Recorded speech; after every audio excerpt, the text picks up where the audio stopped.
Junaid Baghdadi रजी अल्लाह ताला अन्हु के ज़माने में एक खातून वो धागा रुई से धागा बनाती थी, रुई से धागा बनाती थी और वो धागा बनाने के बाद बेच आती थी। कितने? आधे दिरहम में बिकता था उसका, आधा दिरहम। वो आधा दिरहम लाती थी, उसमें से आधे यानी पाव करके उससे फिर कपास रुई खरीदती और फिर उसका आधा दिरहम बनाती और बाकी का घर में खर्चा कर। एक दिन आधे दिरहम की रुई लाई और पूरे का उसने धागा बना दिया। धागा कच्चा होता, सूखने के लिए रखी सहन में, अंदर खाने के बनाने के इंतजामात कर रही थी। एक कौवा आया और धागा उठा के ले गया। बेवा औरत, उसके सिवा कुछ भी नहीं था, आज कुछ भी नहीं था उसके पास, भूखी रह गई। अब न खरीदने के लिए धागा खरीदने के, रुई खरीदने के भी पैसे नहीं, खाना बनाने के भी पैसे नहीं, ऑलरेडी बेवा है और गरीब है। कहने लगी क्या इतनी गुर्बत के बाद भी अल्लाह ताला ऐसे उसकी बची पूंजी भी उठा लेता है। लोग यही कहते हैं ना, मेरे पास कुछ नहीं था फिर भी मैं नुकसान में जा रहा हूं, अब तो कुछ रहम कर देता।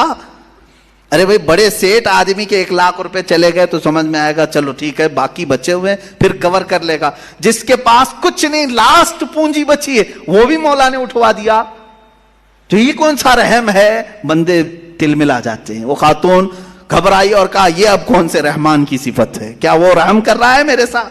मैं बेवा हूं, कुछ भी नहीं मेरे पास। हजरत जुनैद बगदादी के पास दौड़ी दौड़ी गई। दूसरा दिन था, भूख की शिद्दत थी, दौड़ी हुई आई। हजरत जुनैद बगदादी उस वक्त बैठे थे, उनके दरबार में कुछ लोग आए हुए थे बाहर के, मिलने की गरज से दूर से आए हुए थे। आपको ये चीखती हुई आई तो उसको साइड में खड़ा किया, रुक जाओ मैं पहले इनकी बातें सुन लूं, पहले इनकी बातें सुन लूं। उन लोगों ने आकर के कहा कि हुजूर हम कुछ नजराना लेकर के आए हैं, कुछ नजराना लेकर के आए हैं, ये कबूल फरमा लें। क्या था नजराना? 10,000 सोने के सिक्के, अशरफियां थी। कहा कि हुजूर आप अपने हिसाब में इसको तकसीम कर ले। हजरत जुनैद बगदादी रदी अल्लाह तआला अन्हु ने वो 10,000 अशरफियां लिए और पूरे के पूरे उस औरत को दे दिया। वो औरत अभी कुछ कहने वाली थी, उसके कहने से पहले आपने दे दिया। कहा इसको पकड़ो। अब फिर वो आई हुई जमात थी, उससे पूछा क्या मामला है, क्यों इतनी बड़ी रकम तुम हदिये में लाए? सुनो मेरे अजीजों, फ़िअलुल हकीमी ला यखलु अनिल हिक्मा। वो कहते हैं हम समंदर के सफर पर थे, कश्ती में बैठे थे, आ रहे थे, अचानक हमारी कश्ती फट गई, कश्ती में सुराख आया, पानी अंदर आने लग गया। तो जैसे ये चमड़े की कश्ती थी, पानी अंदर आने लगा तो डूबने के चांसेस बढ़ गए। पानी जितना हो सका हम निकाल निकाल कर फेंकते रहे, लेकिन इस कश्ती की मरम्मत के लिए हमारे पास कुछ नहीं था। अचानक एक कौवा आया और ऊपर से धागा गिरा दिया। एक कौवा आया, धागा ऊपर से गिराया और वो इतना ही धागा था जिससे हमारी कश्ती सिल जाती थी। हमने उसी धागे से अपनी कश्ती सिल दी और फिर उसी वक्त हमने ये नियत कर लिया कि वो रहमान है जिसने हमें बचाया है, हम सही सलामत जाएंगे तो 10,000 अशरफियां जुनैद बगदादी को नजर करेंगे। वहां हमने मन्नत कर ली थी, मेरे आका हमने सही सलामत किनारे को पा लिया, अब आकर के वो 10,000 अशरफियां आपकी बारगाह में हमने नजर कर लिया।